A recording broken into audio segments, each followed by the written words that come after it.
The two cops on my porch stood awkwardly, shifting back and forth from one foot to the other, as if they wished with all their hearts to be somewhere else. Behind them, a woman sporting a tight, weapon-grade bun and large, designer-framed sunglasses balanced on her head like a crown waved her arms in indignation.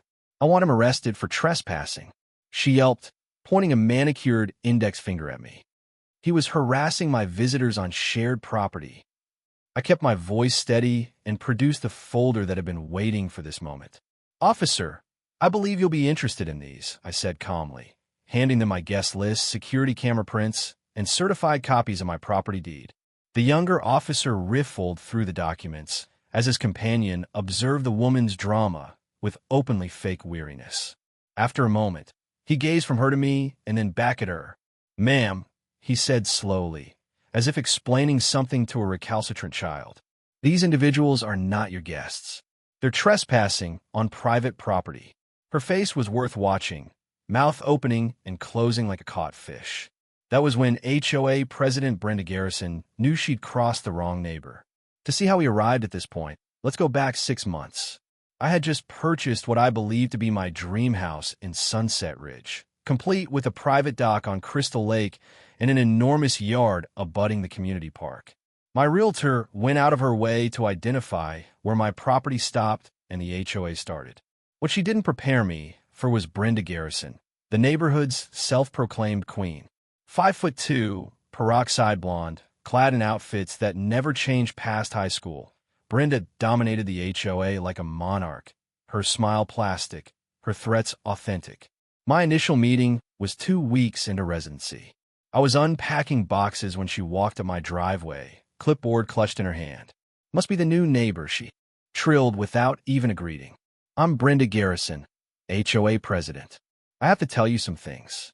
What ensued was 20 agonizing minutes of finger-wagging about grass length, mailbox colors, and approved methods of hanging holiday lights. I remained courteous. That was my initial error. 2 months passed, and the actual mayhem commenced. I returned from a business trip to discover my backyard transformed into a bona fide party area.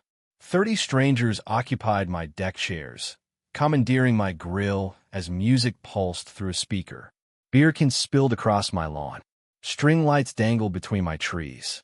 And there sat Brenda, ruling the roost by my dock, telling someone's divorce story. "Excuse me," I yelled, attempting not to lose my cool. "What's happening here?" She smiled, a smile that never made it to her eyes. "Oh, you're home. We're just occupying the overflow space with my summer social." The pavilion was too full.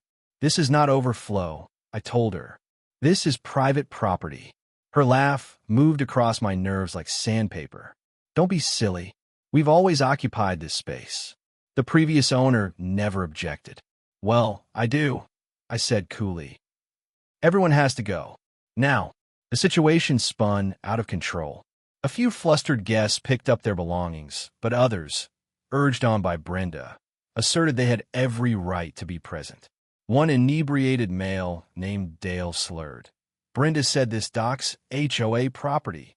You can't make us leave." I showed them the picture of my deed. "Actually, I can. You're 50 feet within my boundary line." People began shuffling away, but Brenda turned red in the face. "This is harassment," she screamed. "You're embarrassing me in front of the whole neighborhood. I'm calling the HOA board on you." "By all means," I replied coolly. "And trespassing while you're at it." She stomped off, her entourage marching behind like dazed ducklings. I took 2 hours of tidying up. After them, taking pictures and videos. Something maybe made me think this was not going to end, and boy was I correct. On that Monday, I got an official HOA letter alleging that I had harassed them and engaged in conduct unbecoming a community member. Signed, naturally, by Brenda Garrison. I did my research, studied the bylaws, researched property maps, even employed a surveyor to check the boundaries. All proved what I knew all along. Dock and backyard were 100% mine. I also put security cameras all around because I was pretty sure Brenda wouldn't give in. The HOA hearing was amateur theater. Brenda filled the room with her supporters, daggers shooting from her eyes when I arrived. She made her speech like a TV drama, bullying me and threatening lifelong residence. When my turn arrived, I presented the deed, the survey, and pictures of the destroyed yard calmly. The board's faces changed in an instant. "This is outrageous," Brenda burst out. "We've always made use of that area. It's tradition. Tradition doesn't supersede property law," I said. "Trespassing is trespassing." The board upheld my right. But the glare Brenda shot my direction made one thing very clear: this wasn't finished. She was scheming something, and I'd just become her go-to target. For weeks, nothing. Nothing. I opened the folder and started setting out the evidence, piece by piece. A doctored police report with an official case number and Officer Patterson's fake notes. Bank statements with community event charges that were anything but community. Then one Thursday night, it all changed. I was working late in my home office when I heard a voice outside. I looked at my security feed, 5 individuals offloading coolers and chairs at my dock. And there he was again, Dale, from the previous incident. They behaved like they owned the place. I grabbed my phone and walked outside. "Gentlemen," I said, steady and calm, "you need to leave. This is private property." Dale spun around with that self-satisfied smile. "Brenda offered us the use of the dock for our fishing club. She's the HOA president, so she has the say-so." "She doesn't," I retorted. "This is my property. Get out, or I call the police." "Go ahead," Dale sneered. "Brenda's already called. Said you've been harassing HOA members." And at that moment, sirens sliced through the night. 2 police cars skidded into my driveway. Brenda arrived soon after, gasping and dramatic, clicking across the asphalt in her high-end heels. "Officer, thank God you're here," she wailed, tears verging on being rehearsed. "This man's been terrorizing our community, threatening residents, creating a hostile environment." It was all made up. I handed my folder to the senior officer, a no-nonsense, sharp woman named Officer Patterson. She scrolled through my security tape, bright daylight, depicting those men trespassing, me in a peaceful manner asking them to leave. Then she read the property records and HOA rules I'd printed. "Mrs. Garrison," Patterson told her sternly, "not only were these individuals trespassing, but it appears that you made a false police report. That's a crime." Brenda's face went pale. "But I'm the HOA president. My jurisdiction includes every community area." "1 minute, ma'am," Patterson replied, her patience worn thin. "HOA authority doesn't include private property. Making a false 911 report will get you arrested." Brenda's façade crumbled. The men she dispatched for being cited for trespassing. Dale was being readied for a field sobriety test and wasn't faring well. "Because nobody was injured," Patterson went on, "we'll write up a warning this time. But if you make another false statement, you're going to be arrested. Do you hear me?" Brenda only nodded, white and shaking. The officers were gathering their things, and Patterson leaned in close to me. "You should really get a restraining order," she told me softly. "They don't usually stop." I thanked her, but I had something else in mind. Brenda had made a fatal error. She'd involved law enforcement in her personal grudge. That meant one thing.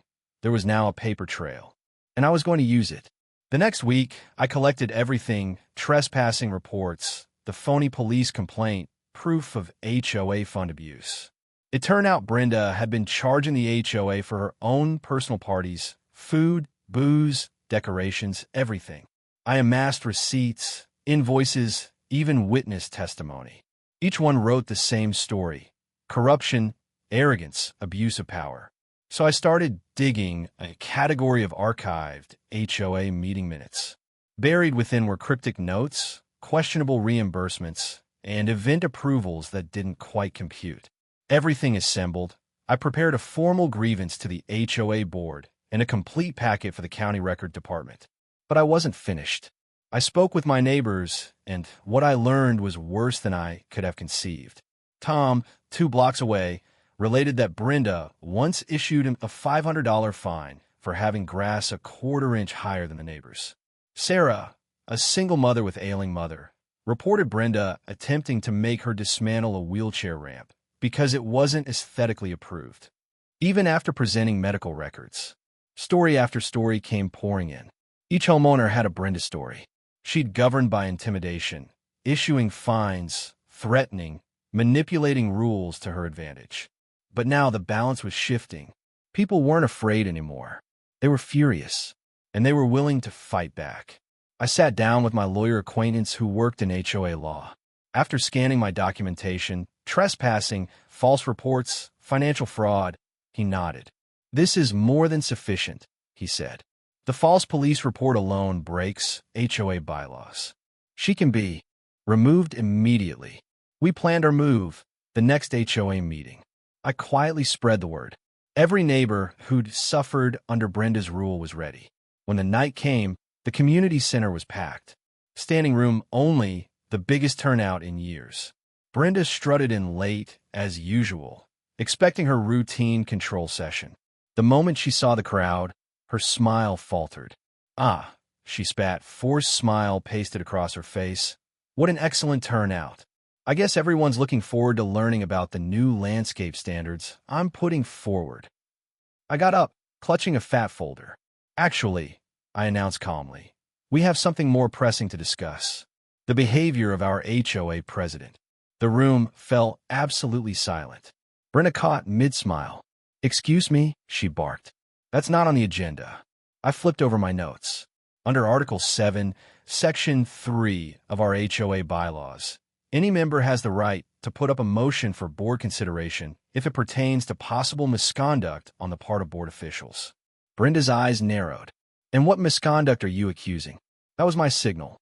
I paused and started introducing the evidence, one piece at a time. Financial documents demonstrating misspent HOA funds, evidence of improper private parties, and lastly, signed witness affidavits from Tom, Sarah, and 6 other neighbors, each detailing Brenda's intimidation and abuse of power. As I testified, I could see the board members wincing. Some were stunned. Others were guilty-looking, like they knew something but had never mustered the courage to speak up. "This is outrageous." Brenda snapped, her composure cracking under pressure. "Character assassination. All of this is lies and misunderstandings." "Is there a misunderstanding," I said levelly, "in which you made a false police report? Because I have the officer's body cam footage right here if you want to view it." The room erupted into whispers. Then there was a shout, "Play it." I plugged my laptop into the projector and pressed play. The footage showed Brenda confidently lying to officers, claiming I'd been harassing residents, followed by Officer Patterson calmly reviewing my footage and warning Brenda that filing false reports was a crime. When the video ended, the silence was suffocating. Brenda's face had gone purple. Her breathing came fast and uneven. "I'd like to make a motion," said Robert Daniels, the HOA treasurer, his tone steady and final. "I move for an immediate vote of no confidence in our current president."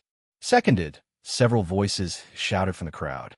"You can't do this," Brenda shrieked, panic flooding her voice. "I've been president for 8 years. Without me, property values will crash. The neighborhood will fall apart." Robert ignored her meltdown. "All in favor of removing Brenda Garrison as HOA president?" Hands went up all over the room, dozens of hands. I took a quick count. At least 40 out of a total of 50. Only 3 remained down, Brenda and 2 of her devoted followers. "The motion carries," Robert announced. "Effective now, Brenda Garrison is removed as HOA president." What ensued was absolute chaos. Brenda leapt to her feet, her chair thudding to the ground. She snatched the gavel, the same gavel she'd brandished like a royal scepter for years, caught it in her hand, and flung it across the room, missing Mrs. Chen's head by mere inches. "You'll all regret this," she howled, mascara streaming down her face. "I'll sue the whole bunch of you. You think you've won? This isn't over." She charged to the door, but in her anger, ran full tilt into the glass partition next to the door. Her designer shades flew off as she reeled backward, stunned. For an instant, the room hung suspended. Then Tom, being the perfect gentleman, strode forward to assist her to her feet. "Don't touch me," she spat, batting his hand away. "None of you are worth my command. This place will be a dump within 6 months without me." Finally, She found the actual door and stormed out, leaving behind a stunned silence. Then, someone started clapping. Slowly, the applause spread until the entire room erupted in cheers and laughter. Robert regained control of the meeting. He announced a special election in 2 weeks to choose a new HOA president. Until then, he'd serve as interim president. His first order of business? Canceling all fines Brenda had levied over the previous 6 months and calling for a complete audit of the HOA finances. 2 weeks later, the neighborhood voted in Margaret Stone as the new president. Margaret was the opposite of Brenda, cool, level-headed, and truly dedicated to improving the hood, not dominating it. Her first effort was to clearly delineate all boundaries of property between HOA and private property, and she personally signed off on the installation of a fence between my property and the community park. The vote carried unanimously, but the final insult came during that audit. It was discovered Brenda had stolen almost $3,000 in HOA money for her own use. The new board sent her a certified letter of demand. Pay it within 30 days or sue her. She paid, but only after firing off a long, angry email to the entire HOA list accusing them all of betrayal. Robert immediately unnatted her from the group. Nowadays, peace has finally been restored to Sunset Ridge. My backyard is peaceful again. The new fence, draped now in climbing roses, introduces both beauty and seclusion. Brenda still resides here, but keeps her distance. Sometimes I spot her walking her bedazzled Yorkshire Terrier around the lake, relegated to taking the long public trail that adds half a mile to her walk. She passes by my dock without even looking, her posture tense with unspoken resentment. The best part? Last month, I did have a totally legal HOA-approved barbecue. When Brenda Power walked past, one of my party guests yelled out cheerfully, "Hey Brenda, want to join us?" She picked up speed, feigning not hearing, while her miniature dog yapped angrily in our direction. It was just ideal. The actual ending came afterward. The finished audit showed Brenda had been siphoning off HOA money for years, far more than anyone guessed. The board charged her with felony embezzlement. Several months later, she was convicted of a misdemeanor theft. The judge required her to pay back $15,000 in stolen funds and perform 200 hours of community service. And spotting Brenda, the so-called queen of Sunset Ridge, collecting trash in the very park she used to reign over, that was justice, really. Neighbor Wars HQ outro. If you like this tale of karma finally catching up, be sure to like, subscribe, and hit that little bell icon, because there's always another neighborhood battle brewing just over the horizon.